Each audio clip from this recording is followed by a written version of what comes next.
balance here. Yeah. What would you describe as when you're happiest? What does that look like for you? Oh, wow. I think being somewhere in nature. I just love to be in the country. I find I'm past my city phase, really. I just don't think this is the way we're meant to live.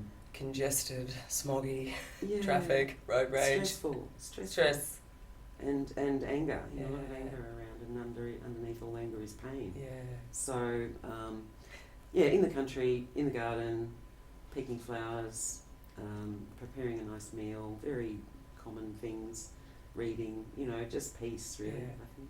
How do you know when you're out of balance? How do you know when you're like, okay, and the scales are tipping a bit, I need to kind of get back to my roots? And I know I'm out of balance when I'm not working, mm. because I get very bored. And when I'm procrastinating more than I'm doing, I know I'm out of balance. I know there's something blocking me that's not helpful. Yeah. But again, I find being in the city, I'm much more likely to be out of balance because it's, Interesting to know yourself that well too.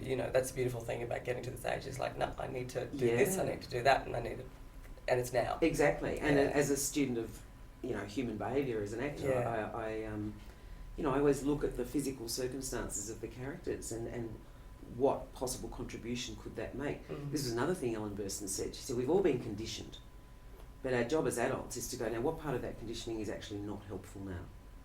Because I need to recondition that area.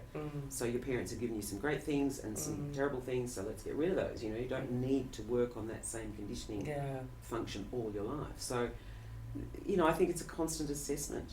I think it's important to realise it's a constant assessment as well. Yeah. I mean, different generations just block everything out.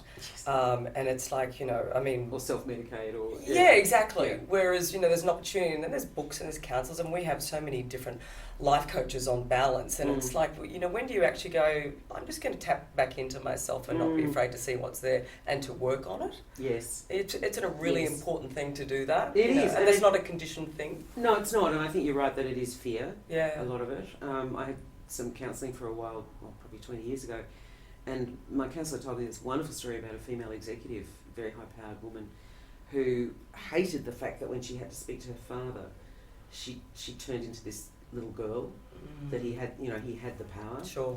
And so she devised this method herself, which I found very useful, and I do it when I teach as well, that she would speak to the little girl inside that was freaking out and say, it's okay, I'm going to deal with this person. And when I finish, we're going to have an ice cream. And so she put herself consciously in adult mode. Wow.